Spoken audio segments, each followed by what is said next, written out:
L-Awtorità Maltija għall-Ambjent u l-Ippjanar se tkun qed iġġedded b'mod awtomatiku il-permessi għal żvilupp li kienu approvati fit-3 ta' Awissu tal-2006 u wara. Ħabbar dan is-Segretarju Parlamentari għall-Ippjanar u s-Simplifikazzjoni Amministrattiva Marzu li qal li l-Gvern huwa kommess li jwettaq u għalhekk qed iħabbar politika ġdida biex jitjieb il-qasam tal-ippjanar. Permezz ta' din il-politika ġdida ser jiggwadanjaw dawk kollha li għandhom permess li nħareġ wara t-3 ta' Awwissu tal-2006.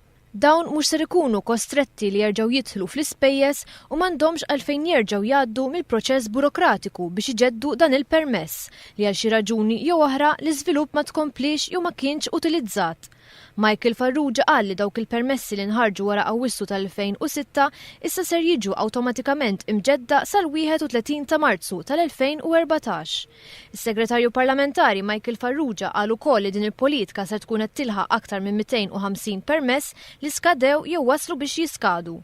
Din hija wkoll inizjattiva li se toffri soluzzjoni temporanja għal permessi skaduti sakemm tkun konkluża r-riforma tal-ippjanar. Din l-inizjattiva kienet waħda mill-proposti elettorali tal-Gvern il-ġdid li fija intqal li min għandu permess maħruġ mill-MEPA ser ikollu moħħu mistrieħ li l-permess ikun imġedded u mhux ikun sfurzat jibda x-xogħol biex jikkommetti is-sit mingħajr ma jkollu f'moħħu li l-iżvilupp ilestih f'ħin xieraq. Din l-inizjattiva sertejn ħalli ma jibqax ikollna bini mibdi u mitluq li ma jagħmilx ġid lill-ambjent.